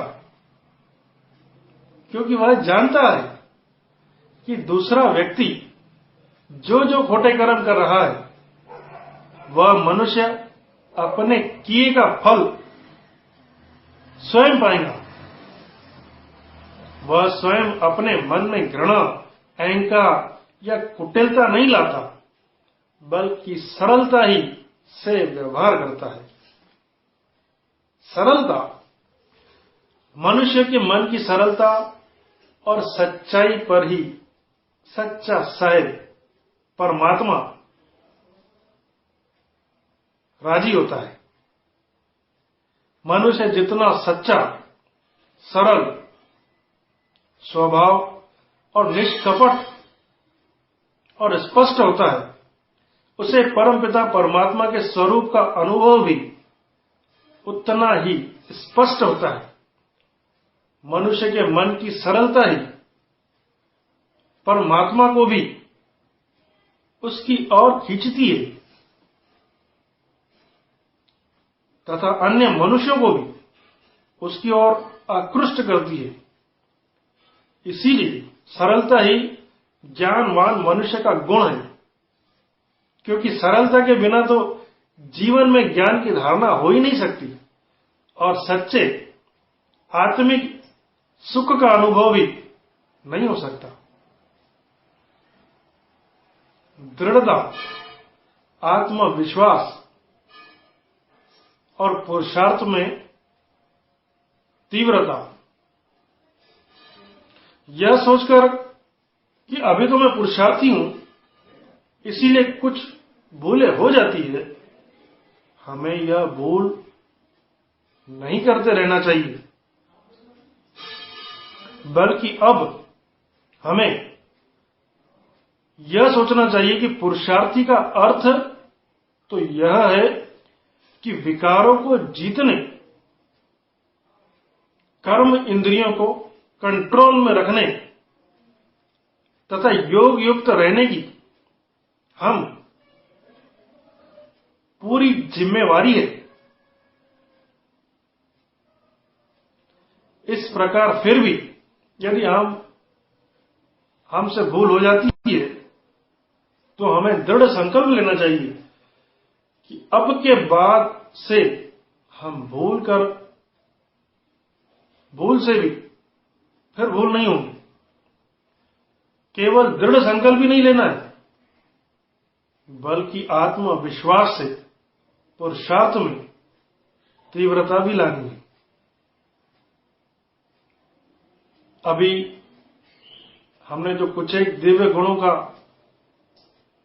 आदान प्रदान अथवा चर्चा किया है, जिनको धारण करके हमें अपने जीवन को हीरे तुल्य बनाना है, इन गुणों के अतिरिक्त हमें मृदुता, गंभीरता, संतोष, दया, धैर्य और दूसरों के प्रति शुद्ध प्रेम तथा शुभ भावना इत्यादि सद्गुण भी अपने जीवन में लाने चाहिए। यह पुरुषार्थ कठिन नहीं है।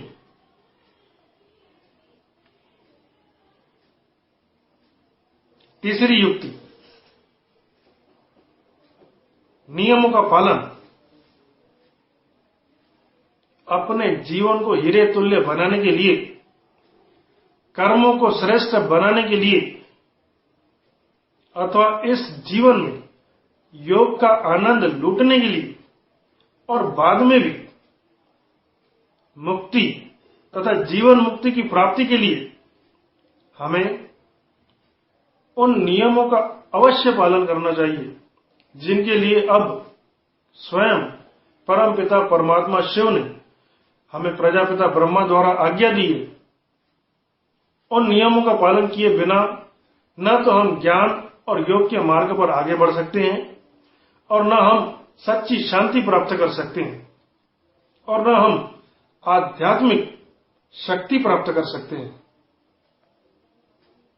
ब्रह्मचर्य का पालन, उन नियमों में सबसे पहला नियम है ब्रह्मचर्य। ब्रह्मचर्य का पालन किए बिना न तो ईश्वरीय स्मृति में स्थिति प्राप्त हो सकती है और न ही क्रोध आदि अन्य विकार शांत हो सकते हैं। ब्रह्मचर्य से ही मनुष्य की बुद्धि स्वच्छ होती है और मनुष्य में वह आध्यात्मिक शक्ति आती है जिससे वह अन्य विकारों पर जीत प्राप्त कर सकता है अथवा उनका सामना कर सकता है। अतः काम वासना को महाशत्रु मानकर और ब्रह्मचर्य को ही अपना मित्र जानकर हमें काम विकार का बहिष्कार और मनसा, वाचा और कर्मणा ब्रह्मचर्य का पूर्ण पालन करना चाहिए। हमें यह अच्छी तरह से समझ लेना चाहिए कि पवित्र, पावन और पतित करने वाला अथवा देव पद से गिराकर नरक में धकेलने वाला शत्रु काम विकार ही है। यही मनुष्य के स्वास्थ्य को और उसकी आयु को नष्ट करने वाला और उसे कायर तथा कमजोर बनाने वाला है। अतः अब हमें संबोधित करके हमारे कल्याण के लिए परमपिता परमात्मा शिव कहते हैं, हे वत्स, जन्म जन्मांतर तो आप अपने लौकिक माता पिता से विकारों की नकल करते आए हो, परंतु इन्हीं विकारों से तुम सतयुगी सुखमय जीवन और दैवी राज्य भाग्य गवा बैठे हो। इसी कारण, इसी विकार के कारण ही तुम महा दुखी हुए हो। अतः अब तो आप इस जन्म में मुझ परम पिता परमात्मा से पवित्रता की विरासत ले लो। हे वत्स, तुम जन्म जन्मांतर तो मुझसे प्रार्थना करते आए हो कि हे पतित पावन परमात्मा, हमें इन विषय विकारों से छुड़ाओ। परंतु आश्चर्य की बात है कि अब जबकि मैं तुम्हें इनसे छुड़ाने के लिए परम धाम से आया हूं, तुम इन्हें छोड़ते ही नहीं हो। मैं तो तुमसे यहां खराब चीजें छोड़ने को कहता हूं, परंतु तुम इसे दृढ़ता से पकड़कर बैठे हुए हो। क्या तुम काम रूपी मगरमच्छ पर सवार होकर भवसागर से पार होने की आशा लगाए बैठे हो?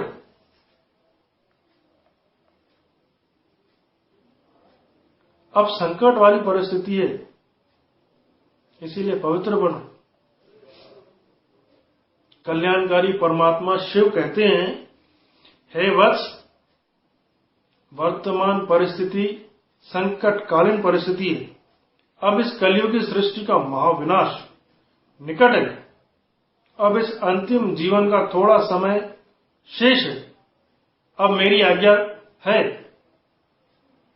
परमपिता परमात्मा शिव की आज्ञा है कि पवित्र बनो, ब्रह्मचर्य का पालन करो और काम रूपी महाशत्रु को मत घुसने दो, क्योंकि अब मुझे यहां सतयुगी श्री लक्ष्मी श्री नारायण का दैवी स्वराज्य स्थापन करना है, अथवा अब मुझे इस सारे भारत को वैश्यालय से शिवालय अर्थात देवालय बनाना है।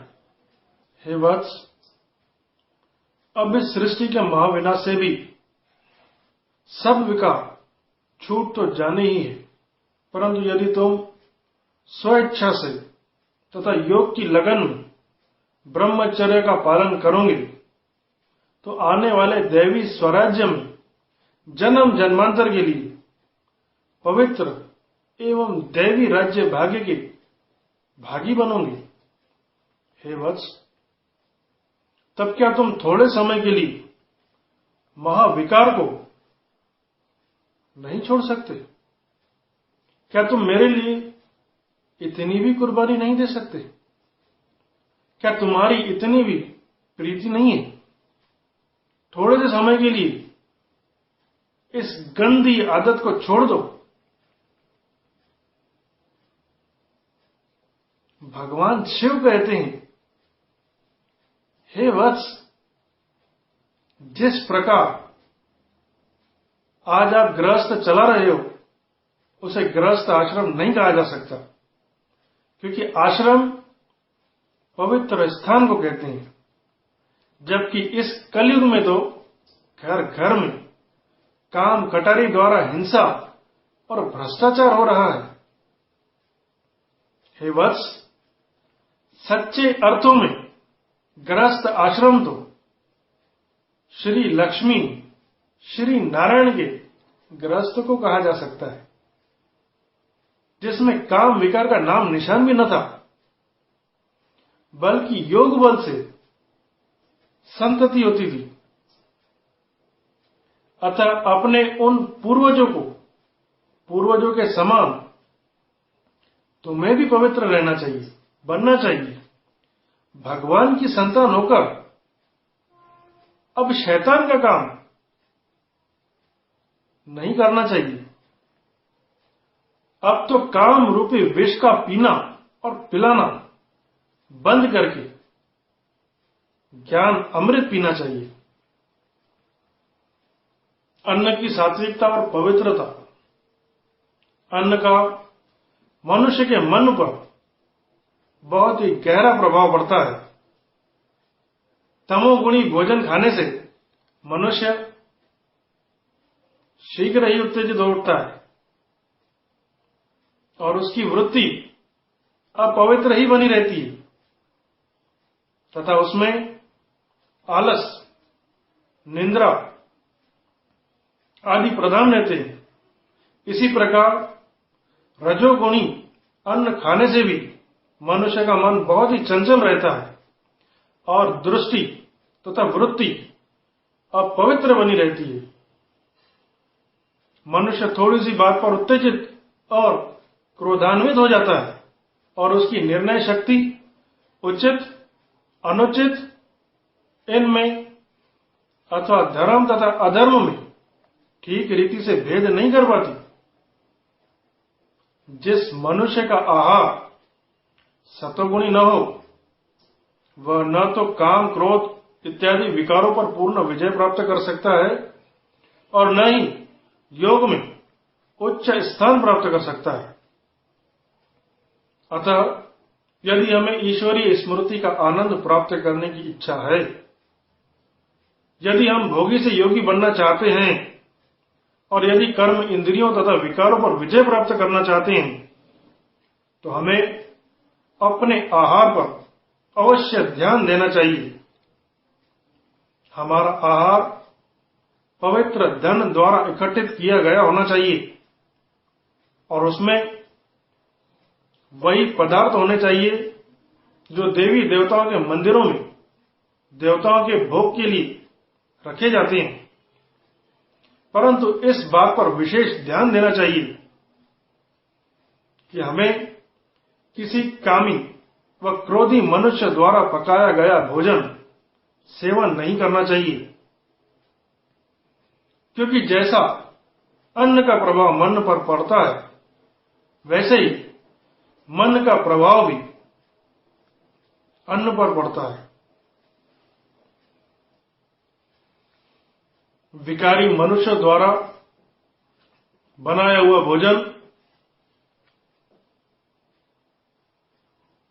भोजन दूषित हो जाता है और योगाभ्यासी मनुष्य के खाने योग्य नहीं रहता,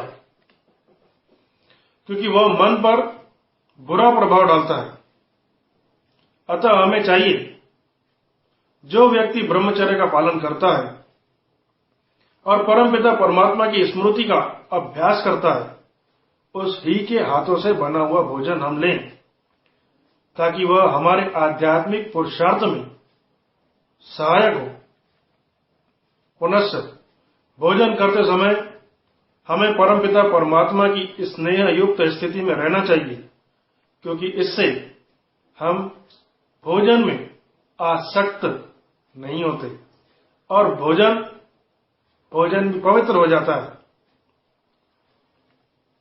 ज्ञानवान और योग युक्त लोगों का संग और रंग मनुष्य पर शीघ्र ही धीरे धीरे थोड़ा बहुत चढ़ता अवश्य है।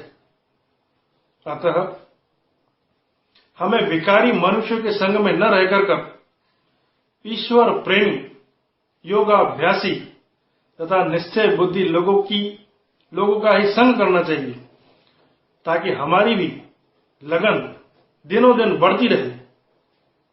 यदि कार्य व्यवहार के कारण हमें विकारी लोगों के निकट रहना पड़ता है, तो हमें यह कोशिश करनी चाहिए कि हमारा मन सत्य स्वरूप परमपिता परमात्मा के संग अर्थात स्मृति में रहे और हमें ज्ञान, योग आदि की चर्चा करते रहना चाहिए, ताकि वातावरण में आध्यात्मिकता का प्रवाह रहे।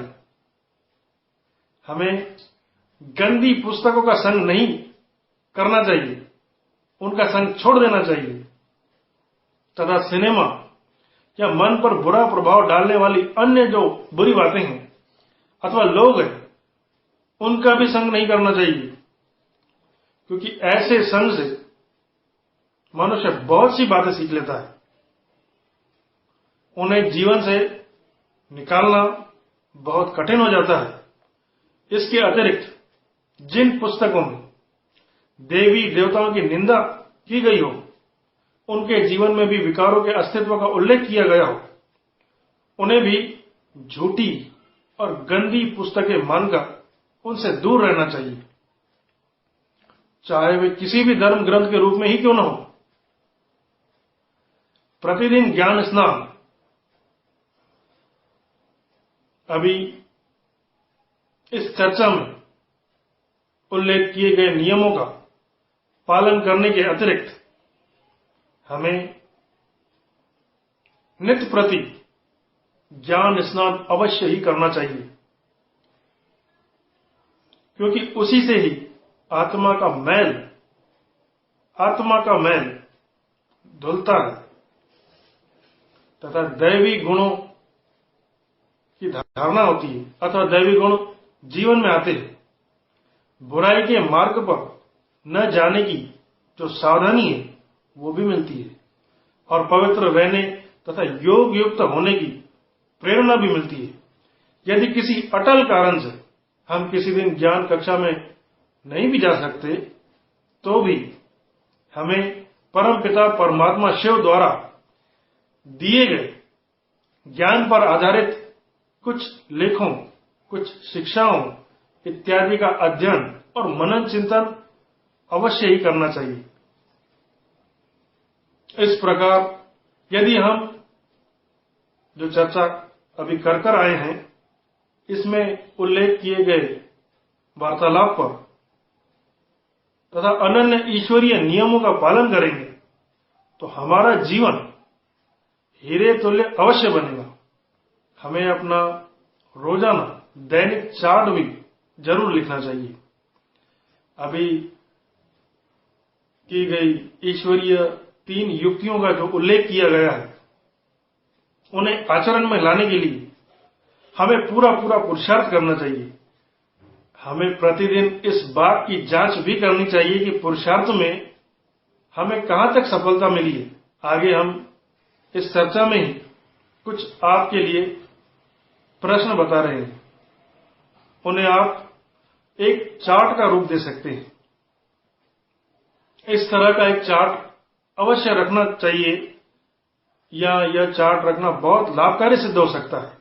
पहला प्रश्न आप अवश्य लिखें, आप ईश्वरीय स्मृति में विशेष रूप से कितना समय बैठे?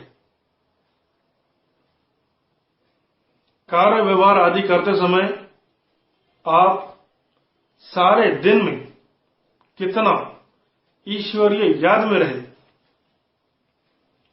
योग में आपकी स्थिति साधारण थी, अच्छी थी अथवा बहुत अच्छी थी? आपने आज ज्ञान का मनन चिंतन कितना समय किया? आज आपने विशेष तौर पर किस दिव्य गुण की धारणा के लिए पुरुषार्थ किया? क्या उनमें आपको सफलता मिली? क्या आपने पवित्रता, स्वच्छता, भोजन और निद्रा से पहले ईश्वरीय स्मृति में स्थिति आदि नियमों का संतोषजनक रीति से पालन किया? कौन सा नियम,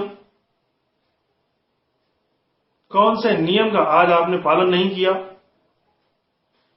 क्या आपने दूसरों की कोई ईश्वरीय सेवा की? क्या आपने आज ईश्वरीय ज्ञान ही सुनाया या ईश्वरीय सेवा अर्थ कुछ धन भी दान दिया या योग द्वारा सेवा की? आपके मन में कोई विकार तो नहीं आया? यदि आया तो क्या वह मन तक ही रहा या वचन में या कर्म में आया? क्या आपने उस विकार से अच्छी तरह युद्ध किया? यदि हां, तो आपने अपने ही ज्ञान बल से अथवा योग बल से या किसी अन्य अच्छे पुरुषार्थी की सहायता से उससे निवृत्ति प्राप्त की? यदि आपकी विकार से हार हुई तो किस कारण? क्या व्यर्थ संकल्पों या कार्यों में आज आपने कुछ समय व्यर्थ तो नहीं किया। इसका चार्ट अवश्य बनाए। ओम शांति।